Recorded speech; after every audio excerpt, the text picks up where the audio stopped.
নমস্কার, কেমন আছেন সবাই? তো চলুন আজ আবার একটা নতুন দিনে শুরু করি। আজকে দেখুন ওয়েদারটা কত সুন্দর, আর ওই যে উপরে হেলিকপ্টার যাচ্ছে। সেই ছোটোবেলায় যখন বাড়িতে থাকতাম আর ওপর দিয়ে এরকম হেলিকপ্টারের আওয়াজ হতো, তো ছুটতে গিয়ে দেখতাম। তো ওই অভ্যাসটা না এখনও রয়ে গেছে। পাহাড়ে যখন এরকম আওয়াজ হয় আমিও ব্যালকনি থেকে হোক বাইরে থেকে হোক দেখি। আমার বেশ ভালো লাগে। ওই ফিলটা আমি এখনও করতে পারি যে আমি এখন হয়তো ছোটোই রয়েছি। তারপরে যাচ্ছি এক বান্ধবীর ঘরে, সে অনেক দিন ধরে ডাকছিল। আসলে আমাদের এখানে এত নেটওয়ার্কের প্রবলেম হচ্ছে 2-3 দিন ধরে, আমি জানি না অন্য কোথাও হচ্ছে কি না, কিন্তু লাস্ট কিছুদিন ধরে এত প্রবলেম হচ্ছে যে কোনো ভিডিও আমি আপলোডও করতে পারছি না, কিচ্ছু করতে পারছি না। সব ভিডিও বানিয়ে রেখে দিয়েছি। তারপরে সে বান্ধবীর ঘর থেকে বেরিয়ে আমার একটা পার্সেল এসেছিলো, সে পার্সেলটাকে আমি নিয়ে চলে এসেছি রুমে, আর সেটাকে এখন আনবক্সিং করছি। এটা হচ্ছে আমার শ্যাম্পু।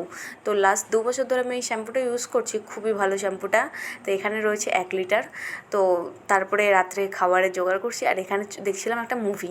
তো মুভিটার যে কী নাম আমি ভুলে গেছি, আপনারা কেউ জেনে থাকলে অবশ্যই বলবেন। তো এইভাবেই কেটে গেল আজকের দিনটা। তো আজ তবে আসি।